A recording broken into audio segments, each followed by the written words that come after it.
Hi everyone, welcome to Black Span. I'm just going outside. I want to kind of talk to you guys about police brutality. I see a lot of people speaking on it and saying, oh, it's getting out of hand. These laws have lost their mind and they're losing control and this, that, and the third. And I'm not just about like, oh, a race war at this point, because just as a people, we're not as strategic as our counterparts or as our oppressor or the label that you want to give the magistrate of this politically flawed system, or this capitalistic government. You know, this government was built, America was built on capitalism. But anywho, I just feel like the reason why this is gonna continue to be a topic of discussion and or just a problem within our community is simply because we don't give them cause for pause. And this is not me saying that we need to just be violent and stuff like that, because there is no unison. I feel like if race one went down, we would give them hell, like we did back in the 60s. However, it would just be that reason that they need to just round us up and slaughter us all, you know what I mean? Because we just depend on them too much for our food, our guns, our ammunition, and things of that nature. I know one black man who has his own bullets. His name is Rambo something on Instagram. You guys should really check him out. I'm gonna find it and try to link his name in the comments area if I remember. But yeah, he has his own ammunition. I bought some of his bullets. They're pretty good. So anywho, I just feel like we don't give them cause for pause. Just think of like back in the day when what was his name? I was like a very young then. I think I was like 5. Rodney King. When that happened, and we had that exert of energy where we were just tearing the fucking city up. Like we wasn't even from. I forgot what state it happened in. I believe it's California. That's a whole of my favorite T-shirt. But we reacted in such a manner till it made him kind of think. You know what I mean? Do we want to do that again? Like, do we want that recourse again? Do we really want black people to stop spending money and start tearing shit up again? You know what I mean? And since that was like almost 30 years ago, it's like we have seen a decline in our morale. So we've seen an uprise in their violence because they have no cause for pause. They have no reason to think. There's not one recourse or one bad thing that would happen as a result of them murdering us, killing us, and things of that nature. Let me go give me a little vitamin D and things of that nature. So we have to kind of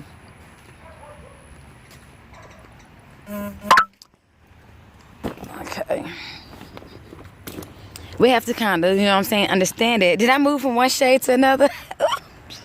Shady tree, honey. But anyway, so we have to think about that. Just think about it. If when Trayvon Martin was murdered, if his parents or, anyone, busted cap in Zimmerman's ass, you know what I'm saying? Then after that, when I believe Freddie was next, and then the other guy who was smoking the cigarette, who was selling the single cigarettes, and then who was choked out, I can't breathe. And then the young man, I believe he had potentially shoplifted from a store, was accused of shoplifting from a store, and the police rolled up on him and they killed him. And then the other guy who was beat within an inch of his life by the bicycle cops. It's like if something had happened to each one of those officers, and that would give a cause for pause. That would give the police officer who's standing right there about to murder somebody to think like, fuck, you know what I'm saying? His family was murdered. His family was murdered. He was murdered. He was murdered. Like, do I really want to kill this black man? Do I just want to arrest him because I don't want the retaliation? You know what I mean? So if they have no reason to fear us, there is nothing that's going to happen to them for murdering us, or for their benign neglect in our safety, or for just their lackluster view on the way they approach us, whether we're criminals or innocent or potentially a criminal or could be doing something illegal. You know what I mean? They would just think about it. It would be more people arrested, Dylan style. Dylan, the guy who killed all those innocent people at that church. There'd be more people that look like us arrested in the fashion that he was, as opposed to being murdered and gunned down unarmed right there, because the officers would have to think like, fuck, these niggas is crazy. You know what I mean? So it's like, let's take it back to your parents. You know what I mean? My mother was a hands-on mom. You know what I mean? So, I would think before I did certain shit. You know what I mean? Like, if I knew she was going to beat the fuck up out of me, I would think, okay, well, shit, do I want to climb out the window tonight? You know what I'm saying? Like, do I want to take this L? Is it worth it? You know what I'm saying? That's cause for pause. That's giving a motherfucker to think prior to them committing an action. You know what I mean? It's like, yo, dude, you know what I'm saying? Or your woman, you know what I mean? Because I'm talking to all my people. If she or he is constantly cheating or constantly doing fuck shit, and you constantly like forgiving them and steady fucking with them, like, they don't have no reason to stop fucking with you because you get mad sometimes. Like, bitch, you ain't going nowhere. Shit, nigga, you ain't going nowhere. So I could do all this whole ass shit to you. I could lie to you and do all this shit to you. But shit, you ain't fit to do shit about it. You gonna be mad and get over it, and I'm gonna do some fuck shit next week. You know what I mean? I'm gonna cheat with another bitch. I'm gonna go suck another nigga dick. You know what I'm saying? So it's like, you're not making them think about the consequences that will come after fucking over you. So then, as a people, as a whole, as a unit, we don't give people reasons not to murder us in the street. We don't give white folk no reason to think that they're going to potentially be harmed for harming us. You know what I mean? It's like, we could have stopped all this shit back in the days when we really just wasn't no scary ass people. Right now we straight bitch made. I'm not gonna lie. But back, 50, 60 years ago, you know what I'm saying? Even 80 years ago, we wasn't. You know what I'm saying? So with that being said, if back then, every time we saw a black man hanging from a tree, you saw a white man hanging from the next tree, shit, the number of lynches would have been cut in half, and they still wouldn't be doing these new age lynches now where they're tying these young black men up on trees. I know y'all been seeing that. They try to suppress it in the news, but they're tying you up to trees, and then they're saying this suicide. Like, how the fuck I tie myself up to this tree? You know what I mean? They call it the new lynchings. Or they'll just tie you up to the tree and won't even mark it off as suicide. Bitch, this is an unsolved murder. You saw that little black guy. I believe he's just from a small country town, which mostly Caucasians, and he was dating this white man's daughter, and he ended up tied up to a tree at the park. I know y'all remember that. I can't remember what state he was in, but he was tied to a tree with his hands, his ankle, and his hands, his ankles, and his neck, and they said it was a suicide. You see what I'm saying? Because he was talking to a little white bitch. Now, I don't condone interracial relationships. You can take a look a few videos down, and you will see why. But I do feel as though if there is no type of consequence to a negative action, then you can for sure that that action or that thing is gonna be done over and over and over and over again. It's like, you be like, man, your kid's bad as fuck. But you know what I'm saying? You ain't beating that ass, so they ain't got no reason to be good. You know what I'm saying? They don't have to go in the corner. They still get ice cream, Jordans, all that shit, so they don't have no reason to be good. You know what I mean? My daughter walked in my house with a 79, damn nigga, her lights knocked the fuck out. Because I'm not with that shit, you know what I'm saying? So she thinks about it before she do certain shit. You know what I'm saying? And sometimes it could keep a person from coming to you, period. It could keep a person from coming at you sideways. You know what I'm saying? So racially, as a group, if we want to stop motherfuckers from coming at us sideways, number one, we got to show each other more respect. You know what I'm saying? And that'll give them cause for pause too, because a woman that respects herself, I very rarely see them in perpetual heartache. Like me, my feelings just got hurt recently to where I thought a guy friend of mine, I thought we were turning into more, but we wasn't. But we wasn't. You know what I'm saying? Then I'm crazy. I'm not crazy, but you know what I'm saying? Like, I tend to act out when I see fuck shit going on. Like, nah. You know what I'm saying, nigga? If you think you fit to fuck my shit up and hurt my feelings, then my nigga, I'm gonna fuck your shit up. It might not hurt your feelings, but I bet you gonna fucking think about how you come at me. You know what I'm saying? Either you gonna think about how you come at me or you gonna leave me alone. Like, okay, well, I can't really just get over on her like that. I can't fuck with her like that. Like, she cool, but I know the games I'm playing, she not playing with me. And it's not advantageous for me to keep fucking with her because, you know what I'm saying? So I gave him cause for pause at that time. Even though, you know, like, we stopped fucking around or whatever, and that hurt my feelings, I understood why, you know what I'm saying, he wasn't fucking with me no more, because, like, you couldn't run that game on me. Like, you couldn't dip in my purse, you know what I'm saying? You couldn't get over on me. Like, you wasn't fit to win off me. You know, you feel me?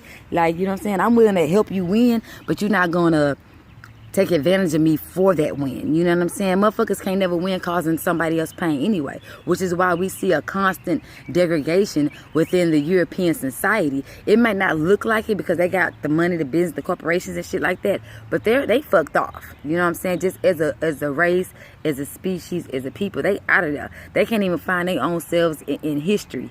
You know what I'm saying? Every time they dig and find some bones, they think, oh, we done found the first white bitch, and damn, that motherfucker black too. Shit. You know what I'm saying? They even had to name one of the oldest fossils a white bitch. Now, they had to name the bitch Lucy, even though she had long ass braids. She was completely fossilized with a nose like mine and cheekbones like me. You feel me? So it's like if you, it's how can I put it in layman's terms? It's like, as a people, we know we the shit, but as a people, we're also scared. It's like they have given us cause for pause. And within our cause for pause, it's like our cause for pause is like this. We act more European-esque. We try to look more European-esque. We try to blend in because we know standing out can get us murdered, ostracized, poor, impoverished. You see what I'm saying? At a loss of self. Like, all these things that they have put into our psyche that we have been conditioned to think. It's like we are conditioned to think with a cause for pause mindset, with a think before act mindset. It's almost like we think before we be black. You see what I'm saying? So if we could flip that around and give them that same energy back and make them think before they fuck over us. Make them think. Like, it's bitch, if every motherfucker out there that didn't hire somebody or threw away a job application based on the fact that this is an ethnic name or this person it has locks and things of that nature, we wouldn't see so much of that running rampant with our professional people, you know, with the upper echelon of our race. I found that with my parents being successful individuals, as far as, like, you know, my dad's an architectural engineer, my mom was a computer scientist, they had a different type of struggle. See, me, my hair has always been natural. I perm my hair. I was getting presses in elementary school. We call them blowouts now. Presses, flat irons, whatever the fuck. With the Marcells back when I was on the elementary school level. And I find that my parents deflected their struggles onto me or placed upon. So it's like I was raised to kind of fit in with a European type of society. Now, my parents were strong-headed when it came to racial progression and things of that nature, but they were strong-headed in the confines of those spaces. They were never black in white spaces. You know what I'm saying? And this is no shade to them, because I understood what it was when you were in between integration and separation. You know, that there was a line during that time when my parents were young. You know what I'm saying? My dad was born and my mom was born in the 50s. My dad was born in 50. So, you know, so they didn't have children until they had PhDs. You know, my parents was almost 40 when they gave birth to us, when they started having children. So it's like they had been conditioned to turn that blackness off. So it's like I was conditioned to turn that blackness off. Like when I'm in white spaces, it's like subconsciously my diction improves. Subconsciously my back is straighter. Subconsciously, you know what I'm saying, is certain things or certain mannerisms that I don't display. And it's because I was raised with a cause for pause in mind. You see what I'm saying? So it's like, if we could take that same energy and flip it and give it back to them, to where they would have to think before they call us nigga. You know what I'm saying? They would have to think before they shot us. They would have to fucking think before they think they can come in and gentrify our neighborhoods. But see, they don't have to think. I remember back in my debate days at Texas Southern, which was successful and not successful. And I'll tell you why. Because back then, I was just learning exactly what gentrification was and what it really meant. And I was saying, like, when I don't know, you guys probably do remember or don't remember, you know, because I'm from Houston. So there was a college, a smaller college. It was actually smaller than Texas Southern, but it had grown like that. And this is why. It's called the University of Houston. Now, the University of Houston decided to expand one of their technological buildings and make them their main campus. A lot of people don't know that was just one of their buildings. It really wasn't their main campus at that time. It kind of flipped into their main campus and everybody forgot that it wasn't. So now, any of my realtors out there, we all know I have a real estate license as well. I've never used it, but I've always been the type of person to have a lot of trades and credentials, so that, because you never know how I'm gonna have to make my money. So in real estate is always predicted 10 to 15 years in advance. So that's why it's called a development. You know what I'm saying? Because we're gonna creep in that bitch and develop what the fuck we want. That's how the mindset of those real estate moguls think. You see what I'm saying? So when they started expanding U of H, I was against it. Like, I was one and I felt so alone and so ostracized by other people, because I was one people saying we can't let them expand U of H. If they expand U of H is the white college. You know what I'm saying? U of H, Rice, you know what I'm saying, Baptist University, whatever the fuck that university is called. Those are the smaller white colleges that are in my city. And Texas Southern, even though Prairie View is not necessarily in Houston, I counted as one of ours. So Prairie View and TSU is what we had. Those were like the black schools, you know, the black schools, you know what I'm saying? So with that being said, when they decided to expand of UMH, I was dead set against it, because one thing I knew for sure is that in my mind, remember, I got into real estate while I was in college, so I always knew that this shit is predicted 10 to 15 years in advance. I said, okay, they're about to try to turn they're trying to turn third ward white, because remember during the time, okay, well, for those who are not from Houston, I'm going to speak in a broader sense. During the time that they were trying to expand U of H, that was at the time of the recession. And the recession here, just for clarity, the recession here was a lot of white people either killing themselves or moving into black spaces. Now, when they had to move into those black spaces that were closer to in town, as far as and not so much the expensive suburban areas, it was the 5th Ward, the 3rd Wards, you know what I'm saying, the South Parks, you know what I'm saying. It was all those neighborhoods that you were always seeing you would all of a sudden see little white bitches walking dogs and shit like that, and you'd be like, what the fuck what is this white person doing in the 5th Ward? Like, are you serious? You know, what is the white bitch doing in the 3rd Ward? What the fuck going on here? So it's like, I peep game from a mile of motherfucking way. The only thing that can run game on me is a good looking man, and that's only because I'm an extroverted introvert, so that leaves me being like, I kind of push people away. So when people do come my way, I kind of latch on to them, just because, you know what I'm saying, I know I'm not the easiest person to get along with. So when a motherfucker trying to get along with me, I be trying to do my best to get along with them. You know what I'm saying? Because I'm a Capricorn. I'm really headstrong.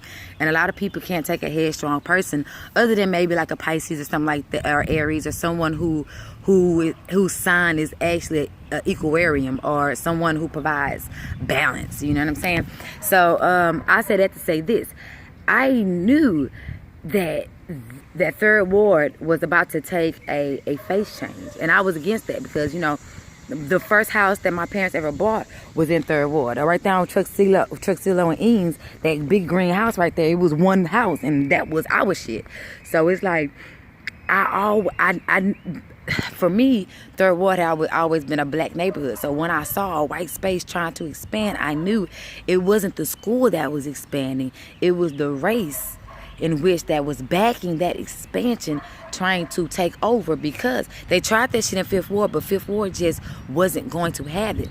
And what I mean by Fifth Ward wasn't going to have it is that it's not that it was too rah-rah, it was that it was too big of a space for them to take over. Whereas Third Ward is small.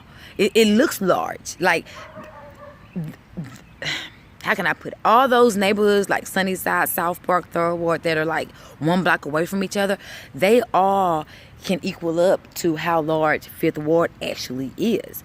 So it's easier to take over Third Ward and then bleed over into South Park, then bleed over into Sunnyside, than it was to try to take Fifth Ward as a whole. Because Fifth Ward is probably broke down into little segments of cliques, as far as like Liberty Road, the Bottoms, 2Cs, things like that. But those are blocks. You know what I'm saying? If you're trying to come and integrate and gentrify Fifth Ward as a whole, you're going to have a whole motherfucking problem, because that's a whole different beast. Whereas Third Ward was a lot separate. It was in its own cocoon, because we have to remember, the black elitists, the black people with the money, lived in Third Ward at that time. So number one, the houses in Third Ward was better than Fifth Ward. It just looked, it looked better to, let's take over this black neighborhood and gentrify it and expand it. So when they wanted to expand U of H, I was dead set against it, because I knew what it was. You see what I'm saying? So I tried to provide a cause for pause in that sense. But since no one, my voice was small, you know, I've never just been the most confident person, and that just come from like being bullied and picked on. The little country bumping girl with the overalls that don't really know how to dress like the city girls do. You know what I'm saying? So when I was ostracized in that sense, it made me small on the inside. So the things that I believed in, I didn't really know how to be vocal or as passionate about it as I do now. You know, as opposed to now where I have a higher level of self-esteem and self-respect for myself when it comes to speaking on what I believe in and stuff like that. It hasn't really trickled on into my romantic life, child. I wish it would, child, because I had it a few motherfuckers. I should have just been like, nah, fam, I'm good on you. But, you know, I just be trying to hold on and give a black man the benefit of the doubt, because I know that they have been tortured way more than me. You know what I'm saying? Their conditionment is different from my conditionment. You see what I'm saying? Like, white folk, the capitalistic society lifted black people up, black women up to this pedestal, to where it's like the way they fucked us is different. They fucked black men by beating them down and bashing them up, and they fucked over black women by lifting them up and giving them a grander sense of self. You see what I'm saying? Like, I'm telling you, it's like, it's crazy when you give a motherfucker, when you give a person, outside I wasn't gonna curse, when you give a group or a person as a group, you give another group a reason to think prior to trying to fuck over you, it's a power in there. And it's like they gave us a sense of we can't stand up because now we have to think. With the assassination of Martin Luther King, Brother Abdul Muhammad, Huey Newton, really the entire Black Panther Party, when it came down to them destroying every leader we ever had and every potential leader's coming up missing. Y'all remember that young man? I think his name was Eric Shepard, when he did that thing at that college where he was standing on the American flag and he was explaining why some white folk got it, some white folk didn't. But my motherfucker, where's Eric Shepard now? We cannot find that man. So potential leaders are being dragged out. So then it's like, damn, do I just really want to speak? You know what I'm saying? Even me, I have cause for pause. That's why I'm right here on YouTube instead of out here in these streets like I used to be. I find that when I was always at the Shape Center, when I was starting my organic hair care line out, when I was in South Park on first Sunday on MLK, it's like the more enthralled I got into the movement, the more I got pulled over. I got pulled over 51 times in 1 year and had over 127 moving violations. And I was like, this cannot be a coincidence. But when I stopped volunteering in these places, because at the end of the day, I'm not scared to admit a certain level of fear when it comes to trying to take my people out of a certain state of mind, out of a certain mindset, out of a certain way of living, because it's like, fuck, do I really want to risk my own life?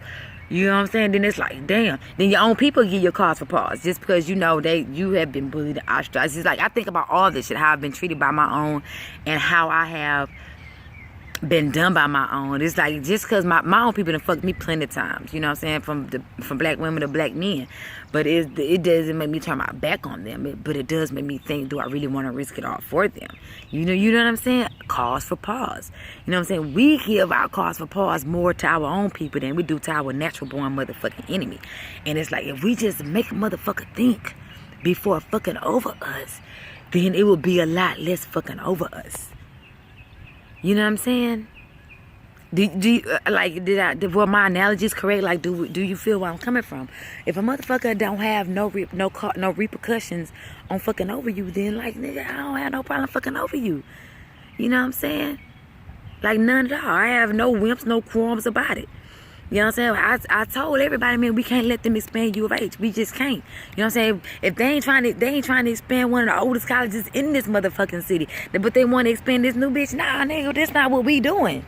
Like, this is not how it's gonna go down, because I'm telling you, next time you know, the wings place gonna be gone. When Frenchies disappear, that's it. You know what I'm saying? When the milestone, when the screw shop closed, that's it. You know what I'm saying? When they, like, that's it.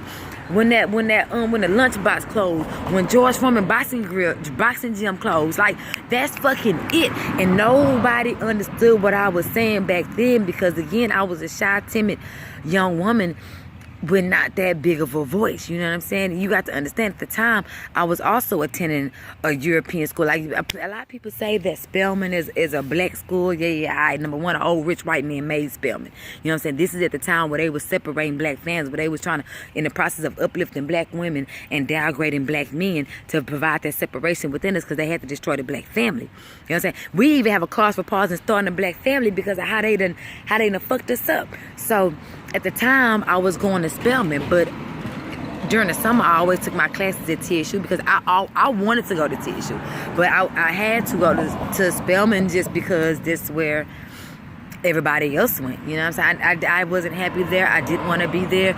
And when my parents finally listened to me and allowed me to go back to Texas Southern, you know, fuck it. I just went ahead, got my degree, and just fuck it. I stopped going to school by the time I got to law school, because it was an oppressive education. Like, no matter what it was, it's like, you know, whatever. That's a different personal story. That's not what we're here for. We're here for political science and sociology, not for my struggles as a black woman, child.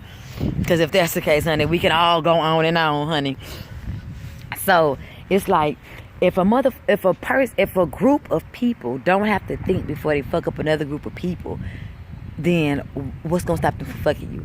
If the KKK members, Grand Wizards and things of that nature, never had their sheets ripped off and never been set on fire, then they have no problem burning another motherfucker up. You know what I'm saying? If the excuse me, I lost my train of thought real quick. If it's kind of hard to put into words in an informal fashion what I'm trying to say. It's like they don't. Okay, you know how in the streets you get the streets a black eye, you get back too. You know what I'm saying? They have never experienced that from us. You know what I mean? Even when the the Oklahoma riots happened. If I believe it was in 1920, Black Wall Street, Alpine, and I forgot, and Green out there in Oklahoma, when they burned down those few city blocks where we were on the verge, on the bicuspid of opening the first black-owned international bank. Man, that's how cold we was as a people. We weren't even 100 years out of slavery, nigga. We was 20 years out of slavery and was fucking their head up. So it's like now they burned down Wilmington. They burned down the Broom Factory. They burned down. They fuck up the Patterson Car Company. They burned down Black Wall Street. You know what I'm saying? When they did that, it's like they gave us a pause for success. You see? And then we developed that white ice is colder than black ice mentality.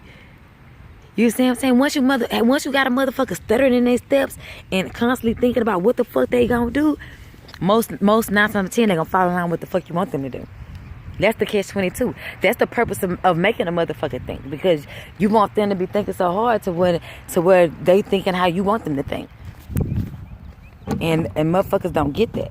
So it's like, oh fuck, oh y'all, let me go back. I'm before I break my mailbox. I was trying to adjust it a bit. Oops. So it's like they don't have cross parks. Y'all look at this sunny day. Like, man, I love being outside. We gotta make them think, y'all. I'm sorry. And I am pro-violence. You know, I don't mind saying that. You know, excuse me. I am pro-violence, and I really don't mind saying that. I really don't give a fuck who don't like it. But I'm sorry. Like, I'm gonna tell you like this here. That sweet face in that house, let a loud man fuck up. I'll be like that Kendrick Lamar song. I walk myself into the courthouse like, bitch, I did that. Nigga, you could touch anybody. Anybody in this, look at, bitch, it's on in your life. Now, I look here, I'm going to be on the news. I'm going to say I forgive him, and he knew not what he was doing. But at the same time, he's going to come up missing and he's going to be dead. You know what I'm saying? I could play it like that, or I could just tell a motherfucker to watch his back, or I could just not do no interviews and stalk this motherfucker. And see me, this type of motherfucker I am, the way I think, I'm not gonna kill you. See, I'm gonna tie your bitch up. You know what I'm saying? I'm gonna rope up your kids. You know what I'm saying? That's type of shit I'm on. You know what I'm saying? That's how I think. You know what I'm saying? That's how I think in real life. And I mean that. I'm gonna give you a true story.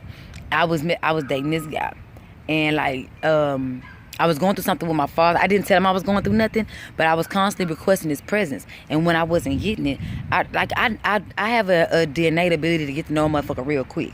So with that being said, and plus he was kind of open with me at first. So with that being said, I was like, bet. So this what he up to?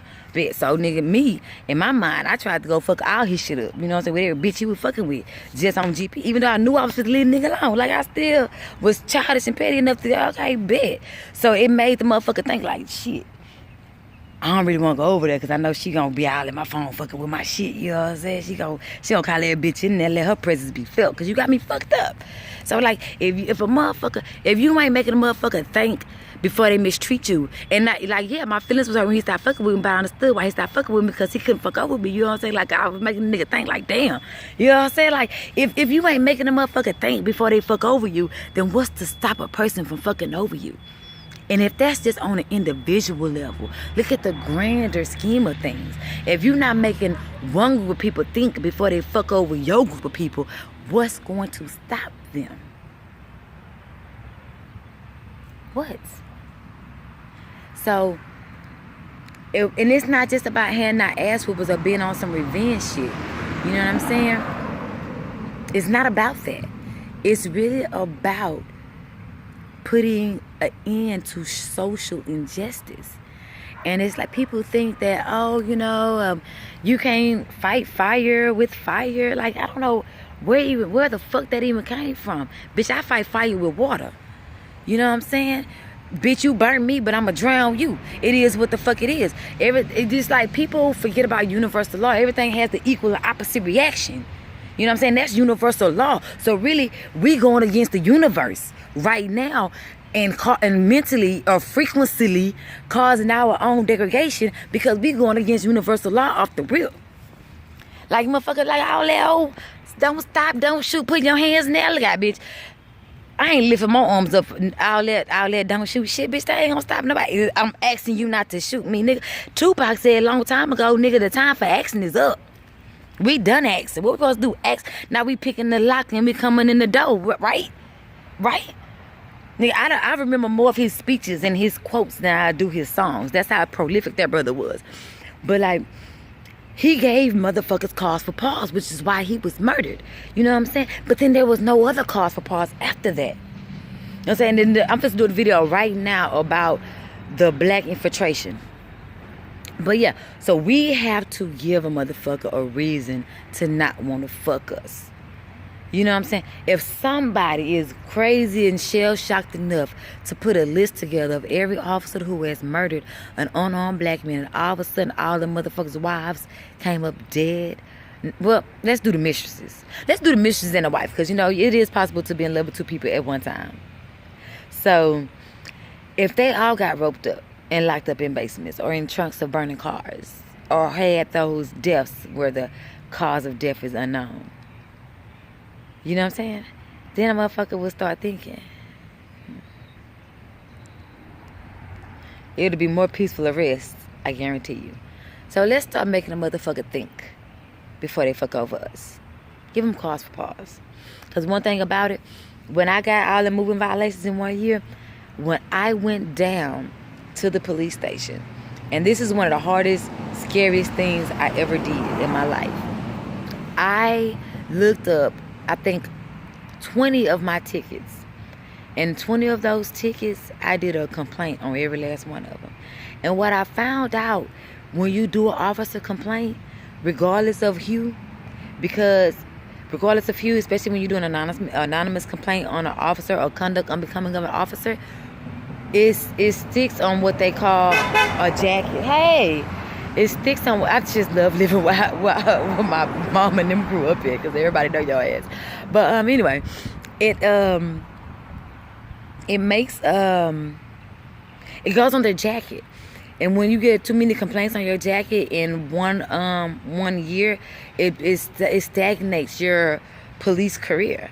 So that make a motherfucker think, okay, I'm gonna be polite on this pullover. You know, I might let this person go with a warning. You know what, I'm going to hand out more European tickets than black tickets because, you know, I've been alleged to be this, that, and the third. You know what I'm saying? And whether you know it or not, the Blue Klux Klan do stick together. But that paper trail is a motherfucker because they believe in operating under cloaks and they believe in being snakes. So if you are abruptly doing something and you're getting called out for it, then okay, well then you're causing attention to our real purpose. And no one can know our real purpose. No one is supposed to know that the police officer is the extension of the overseer. And when you make that correlation, and it becomes obvious to them, then they believe in sacrificing one of their own. They don't give a fuck, nigga. They'll put your white ass in the motherfucking poorhouse if at any time you compromise our bigger agenda, which is white supremacy based on black greatness. You see what I'm saying? So it's like you have to, you know what I'm saying? And all those 20 complaints that I did,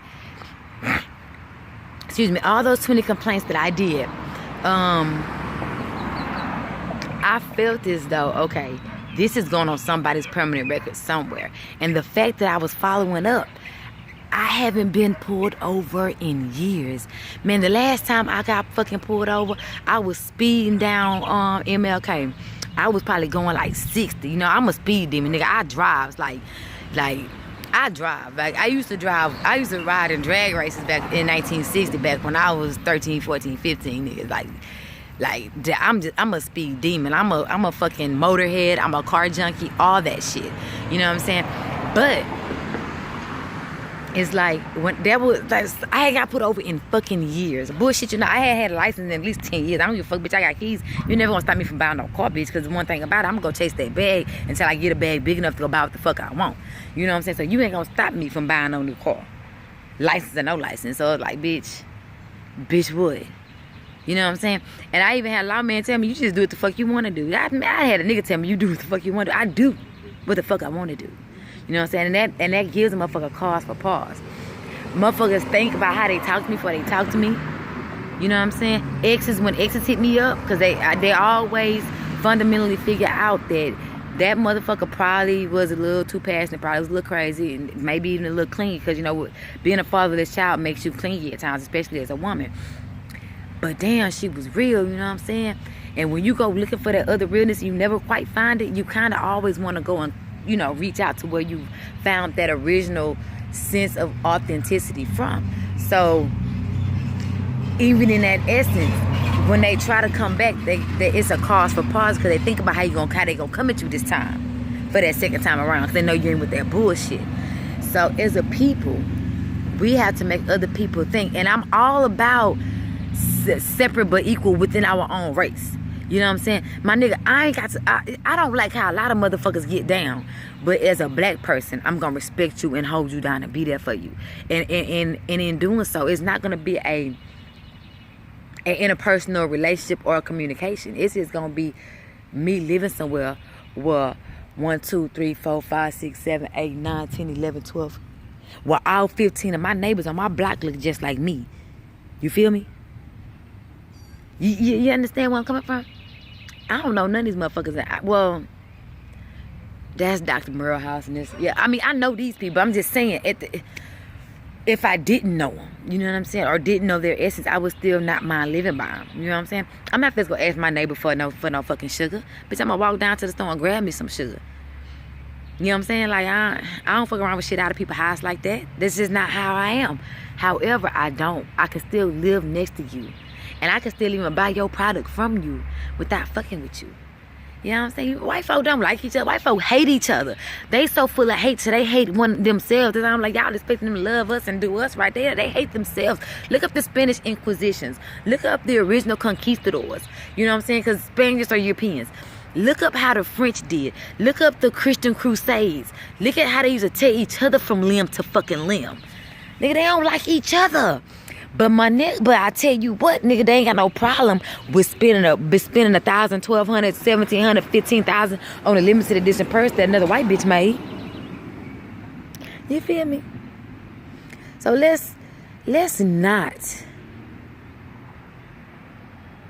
continue to speak on forgiveness. Let's not continue to speak on things that are not advantageous for us as a people. If it's not going to propel us forward, let's not do it. And the easiest way to creep up on a free society is to make a motherfucker think prior to jeopardizing your freedom. Period. You know, make a motherfucker think before fucking you. Because I guarantee you, if one motherfucker try to rob me and get their head blown off, I'm gonna be the crazy bitch who not to fuck with. Period. My ex-husband, all it took was me trashing one Cadillac for the motherfucker know not to play with me. Oh, and plus I know how to read a bitch, but you know, okay. So we have to make them think before fucking us. You know what I'm saying? And it could be something as minute as a complaint. Something just that small. That it's above me now. Y'all remember when that shit went viral where the lady walked into the motel and after she had called him a nigga? You know what I'm saying? How he was like, well, bitch, you can't get no room here. The Holiday Inn, Hood or Subway Express, they right next door. Nah, I bet even if she still call us niggas, I bet she do it in white spaces. I bet she'll never call another nigga a nigga. So, we have to make a motherfucker think. Alright? If you make motherfucker think before they fuck over you, what's stop motherfucker from fucking you? You know what I'm saying? And I know that in my videos, I tend to repeat myself over and over again. Which I don't mind doing. Because repetition is the way to get something into the subconscious. Because I'm not trying to reach your conscious mind. I want your subconscious mind. Because if you really control what a man sees and thinks, then you control how a man acts. And I'm not trying to control you, babe. I'm trying to persuade you. You know what I'm saying? I want you to live free and die hard. You know what I'm saying? I want you to be somebody. I want you to grow and excel. And you cannot do that with a chain on your leg and a noose around your neck and a European mindset drowned in your beautiful black brain. So make them think about it.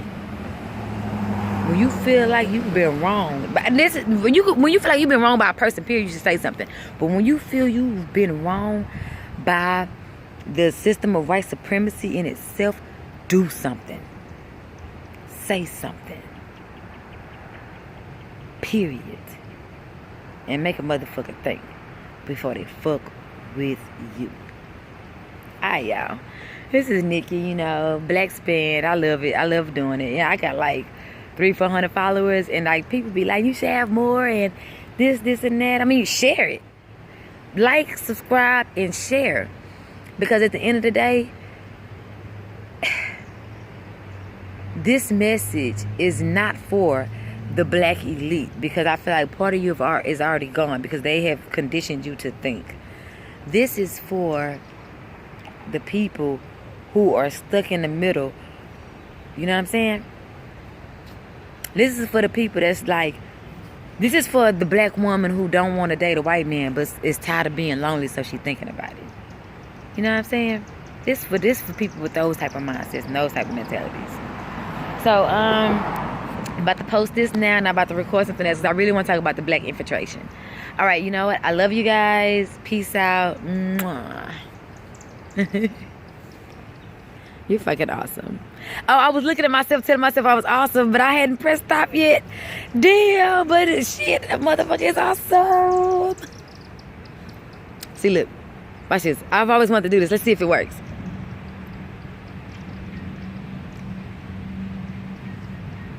Was it funny? I thought it was funny. All right, y'all. Peace.